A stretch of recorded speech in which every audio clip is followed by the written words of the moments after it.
안녕하세요. 모티북입니다. 오늘 준비한 책은 와이즈맵에서 펴낸 세계 최고의 조직들이 선택한 하버드 스트레스 프로그램, 하버드 스트레스 수업입니다.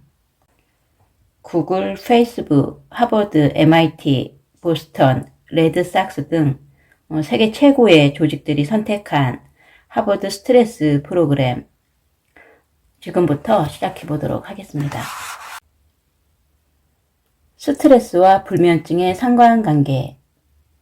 스트레스는 우리의 기분, 인지, 생리 수준에 영향을 미칠 뿐 아니라 수면 장애까지 유발한다. 낮에 받은 스트레스가 제대로 처리되지 않고 잠재의식 속에 쌓이면 잠자면서 계속 꿈을 꾸거나 악몽에 시달리게 된다. 대부분의 경우 수면 장애를 일으키는 가장 주요한 원인은 현재 생활에서 겪는 만성 스트레스다. 다양한 스트레스원이 당신으로 하여금 잠 못 이루고 밤새 깨어있게 만들 수 있다. 만약 이런 상태가 오래 지속되면 회복하기 어려운 심각한 수면 장애로 이어진다. 스트레스 때문에 수면의 질이 저하되면 다시 더 많은 스트레스를 받게 되고 잠재한 위험의 크기도 점점 더 커진다. 즉각 과학적인 증세가 이루어지지 않는다면 악순환이 이어져 되돌리기 어렵게 된다. 그렇다면 역으로 양질의 수면이 스트레스를 줄일 수 있을까? 이 질문에 답하려면 우선 수면의 목적과 작용을 이해해야 한다. 수면은 인간의 본능이다. 노력하지 않아도 심장이 뛰는 것처럼 피곤하고 졸리면 자연스럽게 잠을 자게 된다. 그런데도 다수의 불면증 환자는 잠을 자기가 어렵고 잠자리에 드는 것이 두려울 지경이라고 호소한다. 이런 현상은 사실 심리적인 요소의 작용이다. 애초에 수면이란 학습이 필요하지 않은 행위다. 아이들은 충분히 놀지 못했다고 생각하면 자지 않겠다고 떼를 쓰지만 자지 않고는 못 베길 지경까지 피곤해지면 시키지 않아도 스스로 제일 좋아하는 인형을 껴안고 눕는다. 심지어 선체로 잠들기도 한다. 성인의 수면도 이와 별반 다르지 않다. 다만 성인들은 생각을 너무 많이 해서 자신의 수면 패턴과 얼토당토 않은 목표를 붙인다. 반드시 8시간 숙면했다거나 적어도 12시 전에는 잠들어서 독소를 배출하고 간 건강을 지키겠다는 식으로 말이다. 수면을 함부로 제어하고 패턴을 바꿔보려는 시도는 자연 수면의 과정을 방해하는 행위일 뿐이다. 그래봤자 자신의 수면 상황에 불만만 생기고 불편한 경험만 늘어날 뿐 원하는 효과는 얻기 어렵다. 베개가 불편해서 자고 일어나면 목이 아프다고 투덜거리는 사람이 많다. 그런데 한번 생각해보자. 사실 잠을 잘 수 있으면 다행일 정도로 열악한 환경이라면 어떤 베개인지 신경이 났었겠는가? 어쩌면 베개 탓이 아니라 수면이 당신이 목표한 대로 이루어지지 않아서 목이 아픈 건 아닐까? 불면증이 있는 사람일수록 수면 상황을 어떻게 해보려고 감당도 못할 일을 시도해서는 안 된다. 각자의 자연 수면 회복을 지향해야 한다고 생각한다. 이른바 좋은 수면이라는 기준을 무작정 따르는 것이 아니고 말이다. 수면의 작용에 관해 가장 보편적으로 인정받는 과학적 해석은 에너지 분배다. 우리는 낮에 깨어있는 동안 대량의 에너지를 소모하면서 활동한다. 그래서 세포를 보호하고 재건하며 신체의 손상을 보충할 에너지가 부족하다. 수면은 우리가 깨어있을 때 활동하는 신체 시스템을 닫거나 꺼서 에너지를 보존할 수 있게 해주는 기능을 한다. 깨어있을 때 학습을 많이 할수록 세포는 더 많이 파괴된다. 만약 무작정 계속 학습을 함으로써 뇌세포의 활동을 늘린다면 학습 능력이 포화돼 유의미한 정보를 구분할 수 없게 될 것이다. 우리는 주변 환경이 혼란스러울 때 반드시 유의미한 정보를 구분해서 뉴런이 선택적으로 작업할 수 있게 해줘야 한다. 수면은 우리의 뇌로 하여금 더 중요한 자극에 우선 반응을 해놓는 능력, 신경의 동태 균형 및 학습 능력을 새로이 회복하도록 해준다. 어떤 강제적인 이유로 자연 수면이 불가능한 상황을 수면 박탈이라고 한다. 불면증 등의 수면 장애를 일으키는 주관적 원인이 아니라 객관적인 이유로 수면을 방해받는 현상이다. 출근이나 등교 시간에 늦지 않으려고 자연스럽게 잠에서 깰 때까지 잘 수 없는 상황이 전형적인 수면 박탈 사례라 할 수 있다. 수면 박탈은 더 많은 스트레스를 초래하고 그 상태에 있는 사람은 스트레스에 더 민감해지기 마련이다.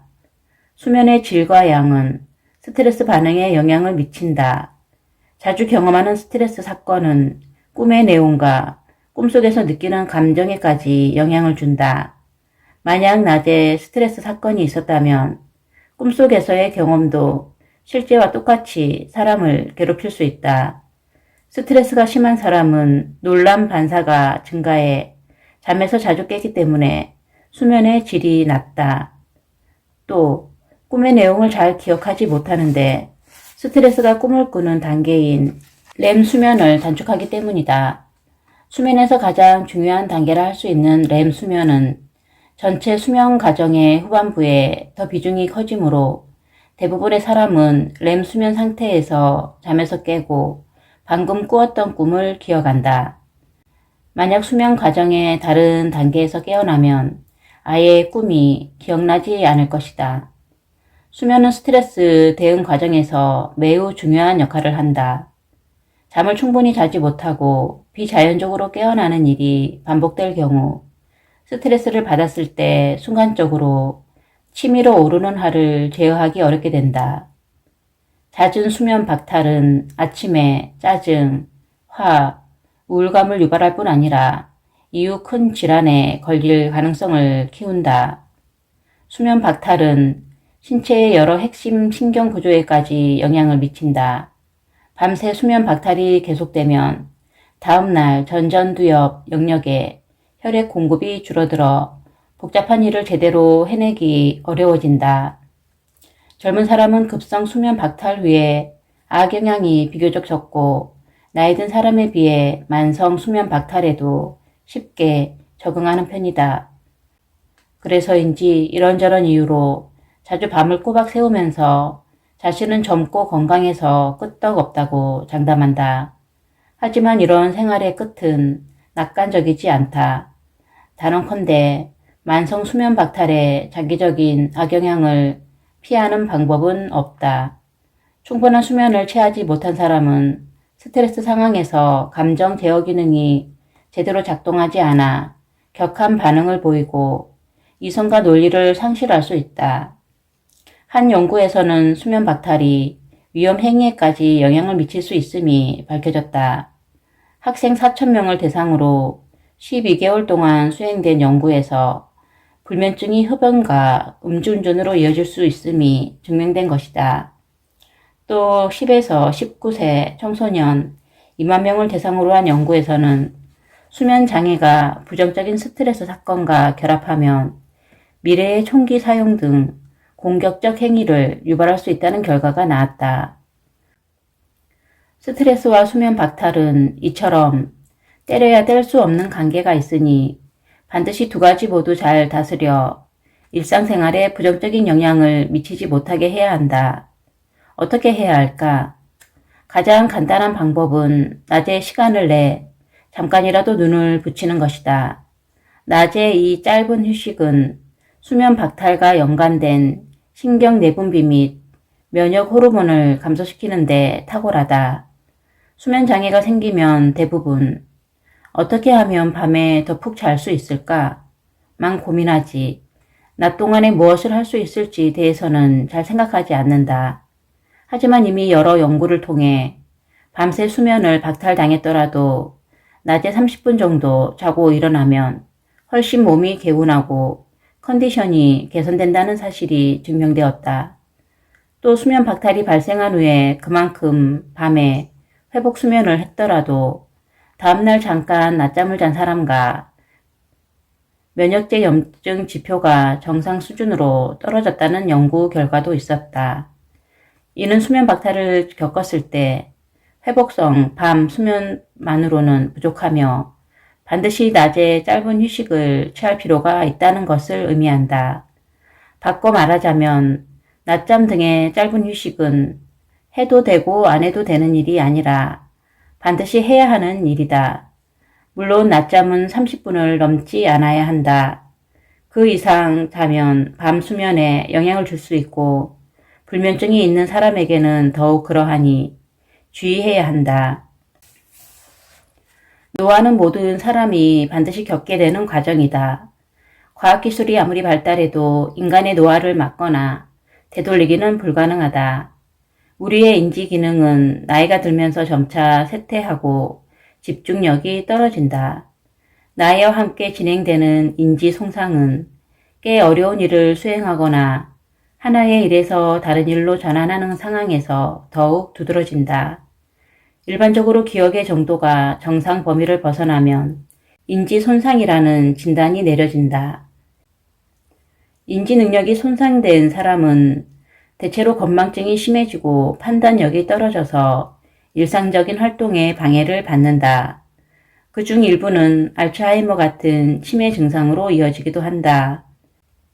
노화와 스트레스 면역계가 상호작용을 통해 노년의 인지 기능에 영향을 미친다는 이론은 이미 여러 연구를 통해 증명되었다. 사람은 나이가 들면 흥분성 신경 전달 물질을 관리하는 능력을 잃는다. 만약 노인이 만성 스트레스 상황에 처해 있다면 코르티솔 분비가 증가해 인지 기능이 저하되고 치매로 이어질 위험도 커진다. 최근의 노화 연구는 노화와 텔로미어의 관계에 주목한다. 세포 염색체 끝에 씌어진 모자처럼 생겨서 염색체 모자라고 불리는 텔로미어는 세포 분리 과정에서 유전자 정보가 손실되거나 상하지 않도록 보호하는 역할을 한다. 텔로미어의 길이는 세포의 수명과 관련이 있어서 좀 더 기다란 텔로미어가 달린 세포가 더 오래 산다.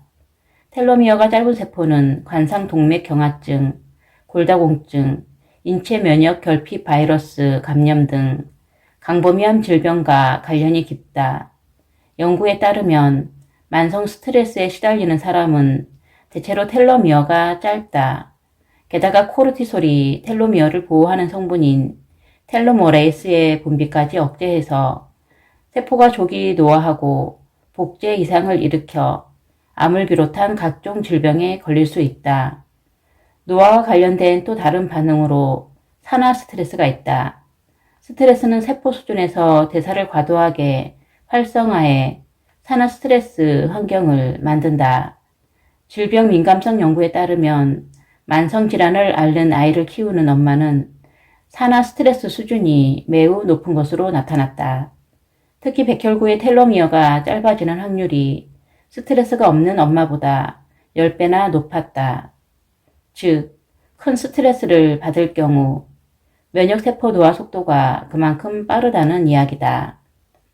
다행히 백혈구의 노화를 늦추는 몇 가지 방법이 있다.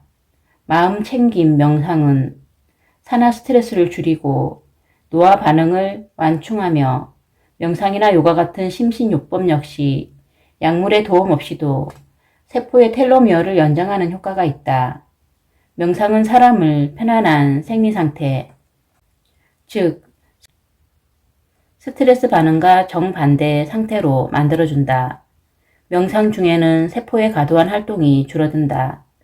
우리는 명상하는 사람들의 백혈구를 관찰해 선천적이고 즉각적인 감령 반응, 노화 및 산화 스트레스와 관련 있는 유전자들이 모두 비활성화되는 현상을 발견했다.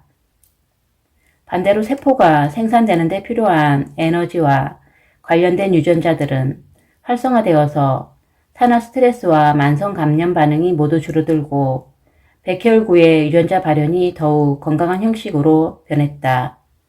요가나 기공 같은 명상 운동은 스트레스 때문에 높아진 질병 민감성을 낮춘다. 동시에 교감신경계의 활동을 줄이고 부교감신경의 작용을 늘려서 혈압, 심박동수, 호흡, 리듬을 낮춘다. 그에 따라 산소 소모량도 감소한다. 하버드 76년 행복 실험은 유사일에 최장기간 계속된 성인 생활 연구다. 하버드는 무려 76년 동안 성인 남성 724명을 추적해서 건강한 행복을 유지하는 방법을 찾아냈다. 비결은 바로 좋은 관계였다. 타인과 맺는 좋은 관계는 우리를 더욱 즐겁고 건강하게 만든다. 명상운동, 특히 마음챙김 명상과 즉각적인 이완 훈련은 공감과 감동 등 관계 맺기에 도움이 되는 능력을 효과적으로 배양한다. 이 훈련은 당신이 사회와 건강하게 연계하고 양질의 인간관계를 실현하도록 돕고 건강 수준까지 크게 향상시킨다. 여기에 심신 살피기도 보조 작용을 할 수 있다. 단언컨대 스트레스는 노화, 특히 뇌의 노화 속도를 가속한다. 심신요법은 노화를 늦추는 가장 안전하고 편리하며 효과적인 방법 중 하나다.